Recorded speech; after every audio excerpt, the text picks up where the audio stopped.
Hello, I'm Brendan Kavanaugh, and I would like to introduce to you a young Yugoslavian artist, a pianist, by the name of Kemal Gekic. Artists are important in our society because they show us something about our values from an emotional point of view. To understand any artist, you have to know three things about him. You have to know what his background is, his training. You have to know something about his style and be able to appreciate that. And you have to know something about the person. Kemal represents something uncommon in all of these ways. And in that sense, he could be called an uncommon virtuoso. He represents the Russian tradition, a tradition that has now come to an end. He's uncommon in that. Stylistically, he is quite unique in the way he plays. He's uncommon in that. And as a person, well, he's an individual of immense self-confidence, and I think we all realize that if that's true, he's uncommon in that. In this interview with Kemal, we are going to hear him play. We're going to have a discussion with him about his music, and we're going to hear Robert McAleer, a musicologist with a specialization in piano, talk about Kemal and talk about his art. So if you will come with us now, we will go to the Chapelle de Bon Pasteur, and we will hear Kemal play, talk with him, and speak with Mr. McAleer.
Kemal, you're a young man. You're only 26 years old, and already you're something of an acclaimed international artist. You've already played in some 20 countries, and you can truly be called an international person in the world of music. When were you born, Kemal? I was born in 1962 in Split in Yugoslavia. It's a very old city, about 2,000 years on the coast of the Adriatic Sea. Do you come from a large family? It was partly large because most of them died before I was born, but we were four, family of four. Family of four. Yeah. And is your family a musical family? Not complete. From the mother's side, there were four sisters and one brother, and all of them finished the musical schools, but after that they didn't continue to work in music professionally. It was common music the way any family group might have. Very normal, and just one sister, she finished university after that, I mean musical university, and she's a teacher in a music school. And when did you start to be musical or play the piano or anything like that? I entered the music school when I was 6, and since that time I continued to be in some kind of schools, but my real work started to be something about 15, 16 and 17 when I decided to devote myself to music completely. So when you were a kid, 6 to 15, music was not a special part of your life. It was just you went swimming, you did other things.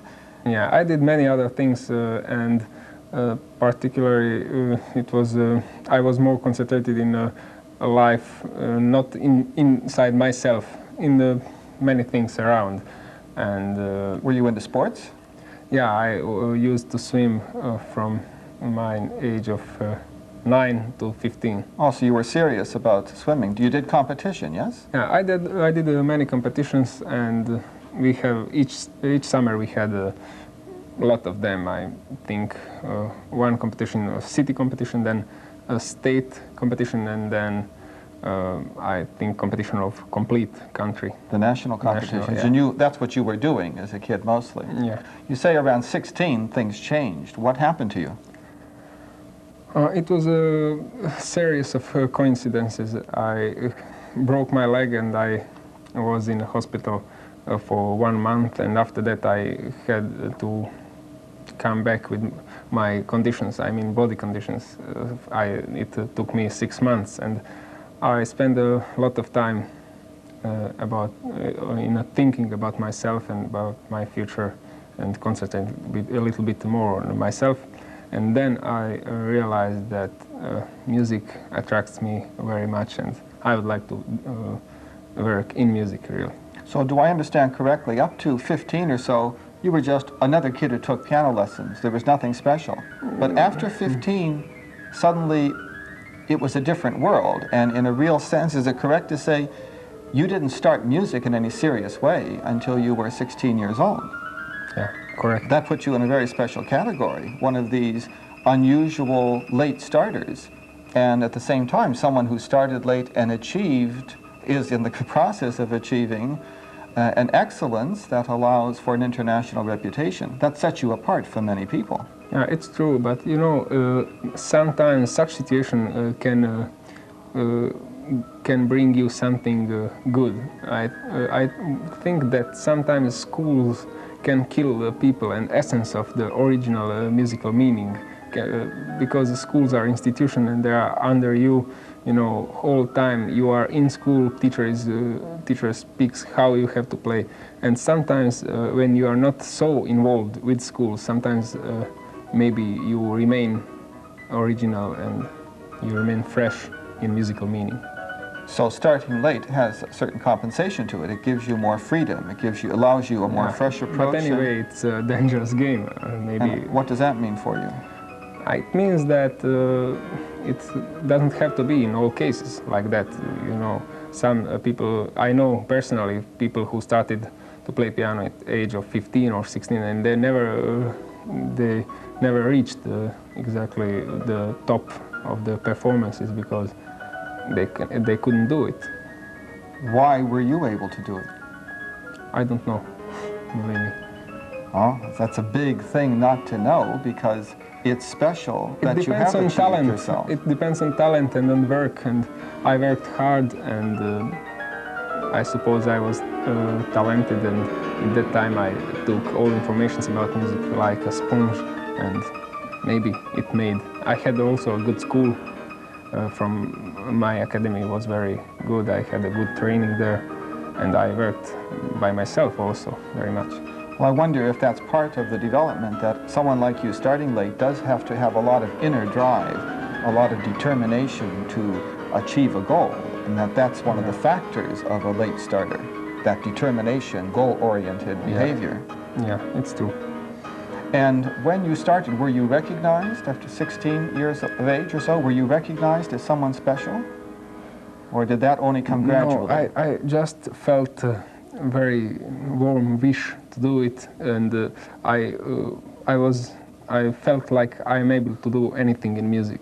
I can do everything. There was a lot of confidence inside. A lot. You knew the instrument and you knew yourself. No, I didn't know the instrument very well, but I knew that I am able, that I take the skill and I take whole knowledge about music from outside. I'm able to absorb that. I felt a big ability to absorb the music.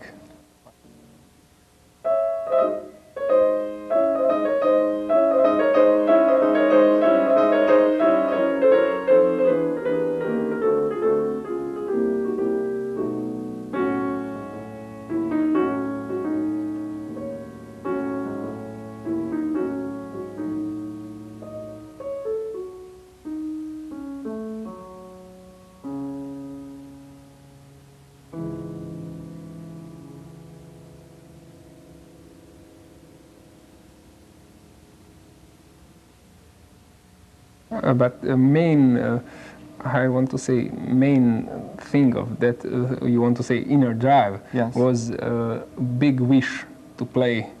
It was like passion, big passion. I played whole day. I read all literature about music, about performers, about composers, about everything. So that makes a new life for you. Yes, I can see that. Did a lot of other things in your life fall away? Like, did you become very focused, very narrow, and you only did music, you only did piano? At first time, yes. After that, you have to enlarge your views, you know, to think about many other things connected with the music, for sure, like paintings or with theater or some other things. You have to study many things to be pianist. You feel a person needs a broad background in order to play music? Very broad, because you cover the period for about 3 centuries or even more. It depends what repertoire you have and you play. So you have to be informed about all context of music you play. And how has your career actually developed? You were as a student. Where did you begin your music studies?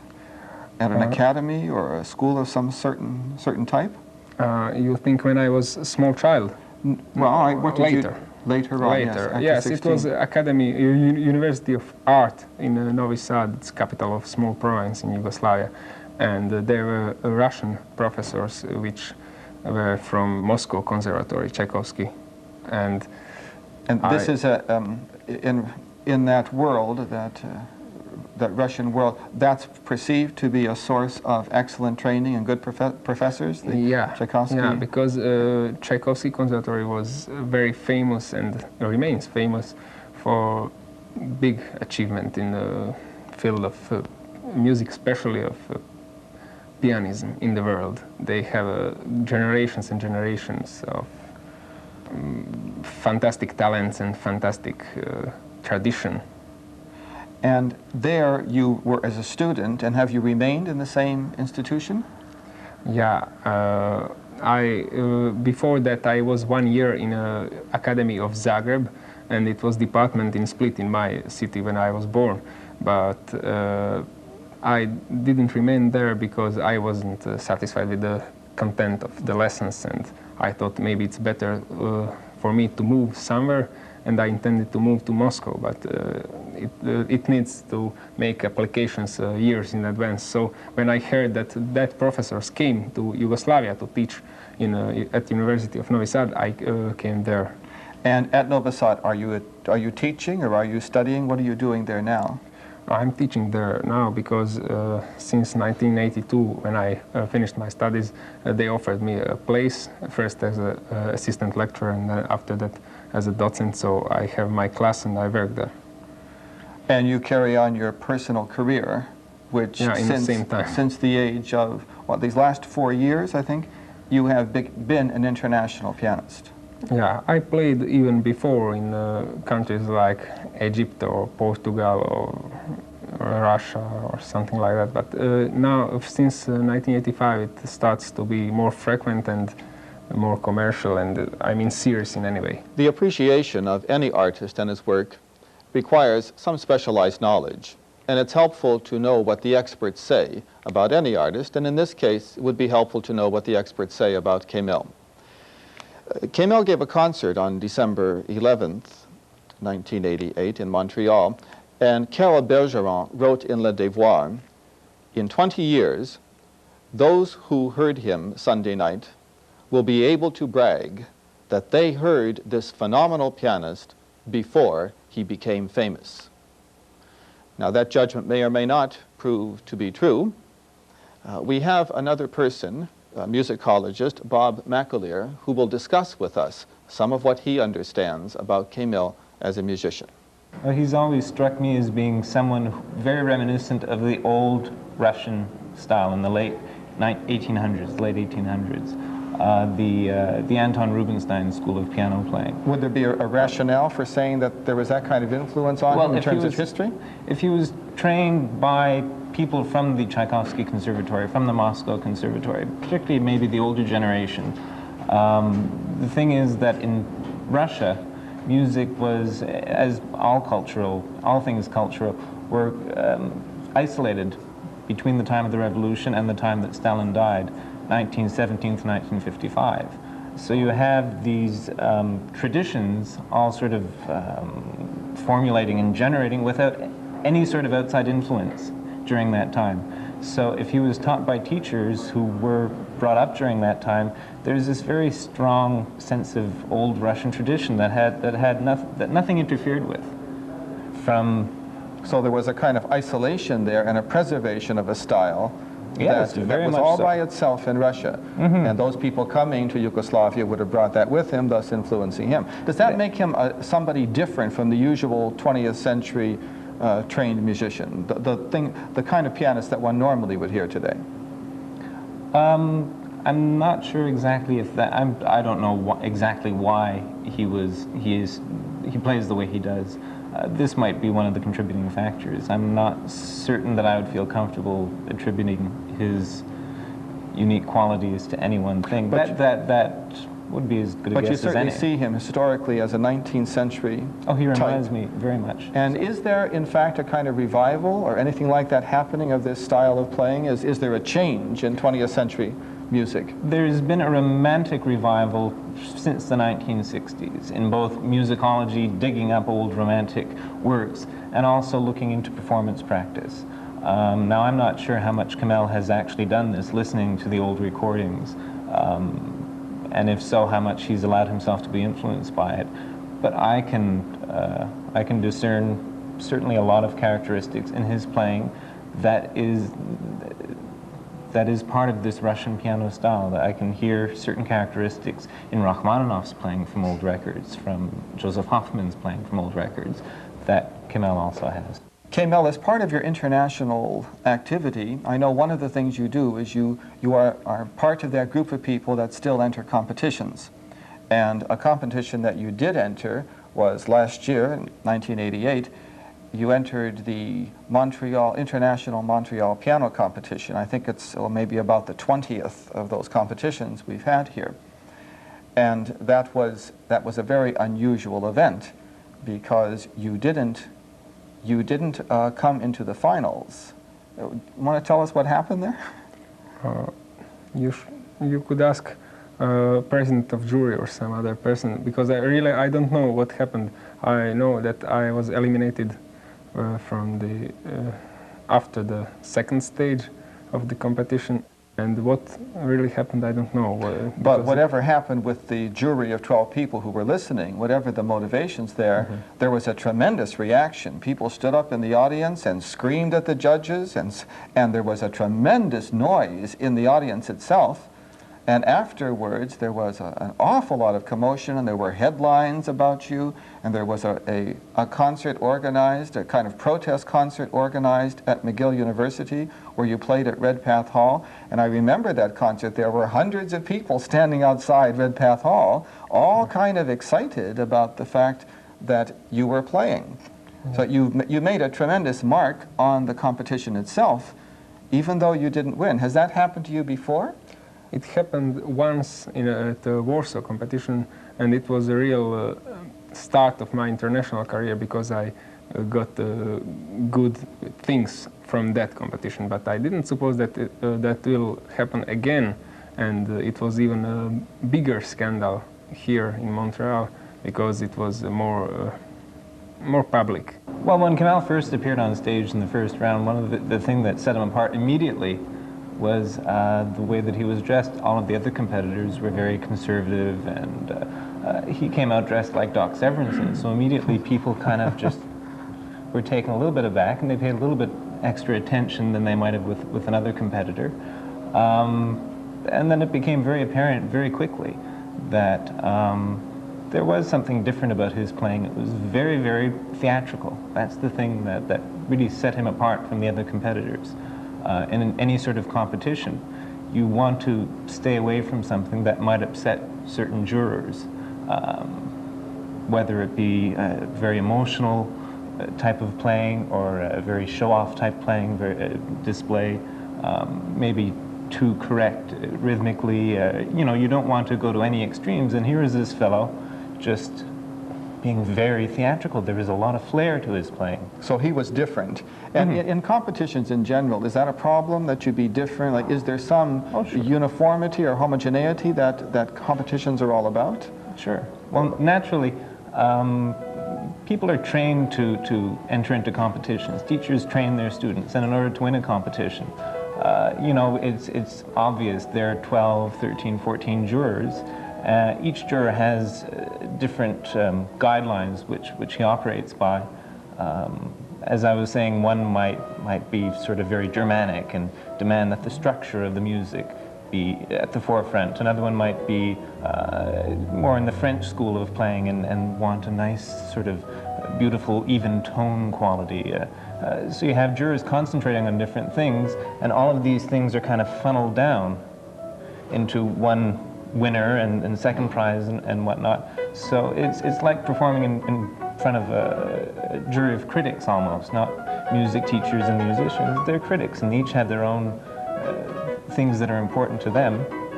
And well, what made Kemal stand out in such a way that there was this tremendous audience reaction about him?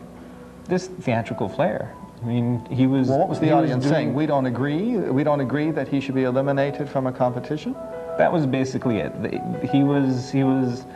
There was this spark of life in him where, you know, it's kind of cruel to say that no one else had that spark. There was just something show business, flashy about his personal style, the way that he would dress, the way that he played the piano, and people wanted to hear more of that. There was something about him that really stood out.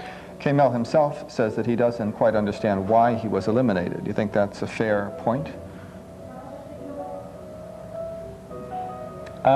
He might not understand. I could understand. When he was eliminated, I could understand, because there was this flashiness in his playing, because his technique was, he has a marvelous technique, and it was very much to the forefront in all of his performances. And a New York critic called Harold Schonberg, he once wrote that someone who has a wonderful technique, like Horowitz or like you know, Richter or any of those great pianists, is not out to wow a public every time he performs. It's just that that's the way he has this technique, and it's very apparent. This is kind of what happened in Kemal's case. It's like a pretty lady walking down the street. She's not out to turn heads, but she will. does, She because will. just the Kemal character has that she is. Kemal has this fabulous technique that is just very, very much apparent, and he doesn't do anything in order to hide it or to mask it in any way. And that contributes to his individuality, the fact that he is willing to be that way. Sure, it makes him stand out. It makes his playing very exciting.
Well, you have heard Kemal Gekic play. You've been present at an interview with him, and you've heard an expert musicologist discuss him and his work. We sincerely hope that this show has pleased you, that you have been glad to meet Kemal. Thank you very much for joining us. This is Brendan Kavanagh, hoping to meet you again.